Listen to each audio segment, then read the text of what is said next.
ಭಾರತೀಯ ಜನತಾ ಪಕ್ಷ ಮತ್ತೊಂದು ಅವಧಿಗೆ ಅಧಿಕಾರಕ್ಕೆ ಬಂದರೆ ದೇಶದ ಸಂವಿಧಾನವನ್ನೇ ಬದಲಾವಣೆ ಮಾಡುತ್ತದೆ ಎಂಬ ಕಾಂಗ್ರೆಸ್ ಪಕ್ಷದ ಆರೋಪಗಳಿಗೆ ತಿರುಗೇಟು ನೀಡಿದ ಪ್ರಧಾನಿ ಮೋದಿ ಕಳೆದ 10 ವರ್ಷಗಳಲ್ಲಿ ತಮ್ಮ ಸರ್ಕಾರ ಸಾಕಷ್ಟು ಅಭಿವೃದ್ಧಿ ಕಾರ್ಯಗಳನ್ನು ಮಾಡಿದೆ ಎಂದರು. ಕಳೆದ 10 ವರ್ಷಗಳಲ್ಲಿ ನೀವು ಕಂಡಿದ್ದು ಊಟದ ವೇಳೆ ನೀಡುವ ಸ್ಟಾರ್ಟರ್ಸ್ಗಳು ಇದ್ದಂತೆ. ನೀವು ಕೇವಲ ಸ್ಟಾರ್ಟರ್ಸ್ಗಳ ರುಚಿ ನೋಡಿದ್ದೀರಿ, ಮೇನ್ ಕೋರ್ಸ್ ಇನ್ನೂ ಬಾಕಿ ಇದೆ. ನಮ್ಮ ಸರ್ಕಾರದ 3ನೇ ಅವಧಿಯಲ್ಲಿ ದೇಶದ ಜನತೆ ಆ ಲಾಭವನ್ನು ಪಡೆಯಲಿದೆ ಎಂದು ಪ್ರಧಾನಿ ಮೋದಿ ಹೇಳಿದರು. 2024ರ ಲೋಕಸಭಾ ಚುನಾವಣೆ ಬಳಿಕ ವಿರೋಧ ಪಕ್ಷಗಳು ಇವಿಎಂ ಮೇಲೆ ಆರೋಪ ಹೊರಿಸುವುದನ್ನು ಕಡಿಮೆ ಮಾಡಿದ್ದಾರೆ ಎಂದು ಪ್ರಧಾನಿ ಮೋದಿ ಹೇಳಿದ್ದಾರೆ.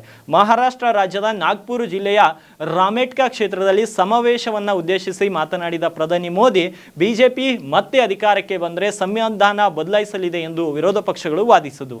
ಆದರೆ ಅಟಲ್ ಬಿಹಾರಿ ವಾಜಪೇಯಿ ಕಾಲದಿಂದಲೂ ಅವರು ಇದೇ ಮಾತನ್ನ ಆಡುತ್ತಿದ್ದಾರೆ. ಈ ಮೂಲಕ ತಮ್ಮ ದಿವಾಳಿತನವನ್ನು ತೋರಿಸುತ್ತಿದ್ದಾರೆ. ಎಮರ್ಜೆನ್ಸಿ ಕಾಲದಲ್ಲಿ ಭಾರತದ ಪ್ರಜಾಪ್ರಭುತ್ವ ಆತಂಕದಲ್ಲಿ ಇರಲಿಲ್ಲವೇ? ಇದೀಗ ಬಡವರ ಮಗನಾದ ನಾನು ಪ್ರಧಾನಿಯಾದ ಮೇಲೆ ಪ್ರಜಾಪ್ರಭುತ್ವ ಆತಂಕದಲ್ಲಿದೆ ಎಂದು ಕಾಂಗ್ರೆಸ್ ಭಾವಿಸುತ್ತಿದೆ ಎಂದು ಪ್ರಧಾನಿ ಮೋದಿ ಹರಿದಾಯ್ದರು. ಹಾಗೆ ನೋಡಿದರೆ ದೇಶದ ಸಂವಿಧಾನವನ್ನು ಗೌರವಿಸಿದ್ದೇ ಬಿಜೆಪಿ ಎಂದು ಪ್ರತಿಪಾದಿಸಿದ ಪ್ರಧಾನಿ ಮೋದಿ, ನೀವು ಸಂವಿಧಾನವನ್ನು ಗೌರವಿಸಿದರೆ ಜಮ್ಮು ಮತ್ತು ಕಾಶ್ಮೀರಕ್ಕೆ ವಿಶೇಷ ಅಧಿಕಾರ ನೀಡಿದ ಆರ್ಟಿಕಲ್ 371 ಏಕೆ ರದ್ದು ಮಾಡಿರಲಿಲ್ಲ ಎಂದು ಪ್ರಶ್ನಿಸಿದರು.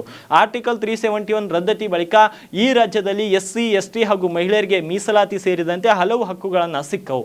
ಆರ್ಟಿಕಲ್ 371 ಇದ್ದ ಕಾರಣ ಕಾಶ್ಮೀರದಲ್ಲಿ ಪ್ರತ್ಯಕ್ಷವಾದದ ಮತ್ತು ಉಗ್ರವಾದ ನೆಲೆಸಿತ್ತು. ಇದಕ್ಕೆಲ್ಲ ಕಾಂಗ್ರೆಸ್ ಕಾರಣ ಎಂದು ಪ್ರಧಾನಿ ಮೋದಿ ಸಂವಿಧಾನದ ಹೆಸರಲ್ಲಿ ದೇಶದ ಜನರನ್ನ ಮೂರ್ಖರನ್ನಾಗಿಸಲು ಹೊರಟಿದ್ದಾರೆ ಎಂದು ಹರಿದಾಯ್ದರು. ಇದೇ ವೇಳೆ ಪೌರತ್ವ ತಿದ್ದುಪಡಿ ಕಾಯ್ದೆಯ ಕುರಿತಾಗಿಯೂ ಮಾತನಾಡಿದ ಪ್ರಧಾನಿ ಮೋದಿ, ಸಿಎಎ ಕಾಯ್ದೆ ಅತ್ಯಂತ ಮಹತ್ವದ್ದು ಎಂದರು. ಈ ದೇಶದ ದಲಿತರಿಗೆ ಈ ಕಾಯ್ದೆಯಿಂದ ನೆರವಾಗಲಿದೆ. ಪಾಕಿಸ್ತಾನದಿಂದ ಭಾರತಕ್ಕೆ ವಲಸೆ ಬಂದ ಬೌದ್ಧ ಧರ್ಮೀಯರು ಭಾರತದ ಪೌರತ್ವ ಪಡೆಯಲು ಈ ಕಾಯ್ದೆ ನೆರವಾಗಿದೆ. ವಿರೋಧ ಪಕ್ಷವಾದ ಕಾಂಗ್ರೆಸ್ ಸಿಎಎ ಕಾಯ್ದೆ ಕುರಿತಾಗಿ ಎಷ್ಟೇ ವಿರೋಧ ಮಾಡಿದರೂ ನಾವು ನೆರೆಯ ದೇಶಗಳಿಂದ ಭಾರತಕ್ಕೆ ಬಂದ ಧಾರ್ಮಿಕ ಅಲ್ಪಸಂಖ್ಯಾತರಿಗೆ ಭಾರತದ ಪೌರತ್ವ ನೀಡಿದ್ದೇವೆ ಎಂದು ಪ್ರಧಾನಿ ಮೋದಿ ಸಮರ್ಥಿಸಿಕೊಂಡಿದ್ದಾರೆ. ಹೀಗೆ ನರೇಂದ್ರ ಮೋದಿ ಮತ್ತು ಕಾಂಗ್ರೆಸ್ ನಡುವೆ ಭಾರಿ ವಾದ ವಿವಾದ ನಡೆದಿರುವಂಥದ್ದು. ಸ್ನೇಹಿತರೆ, ಈ ರೀತಿಯ ಲೇಟೆಸ್ಟ್ ಪೊಲಿಟಿಕಲ್ ಅಪ್ಡೇಟ್ಸ್ಗಳಿಗಾಗಿ ಚಾನಲ್ಗೆ ಸಬ್ಸ್ಕ್ರೈಬ್ ಮಾಡ್ಕೊಳ್ಳಿ ಮತ್ತು ಈ ವಿಡಿಯೋದ ಬಗ್ಗೆ ನಿಮ್ಮ ಅಭಿಪ್ರಾಯವನ್ನು ಕಮೆಂಟ್ ಬಾಕ್ಸ್ನಲ್ಲಿ ಕಮೆಂಟ್ ಮಾಡಿ ತಿಳಿಸಿ.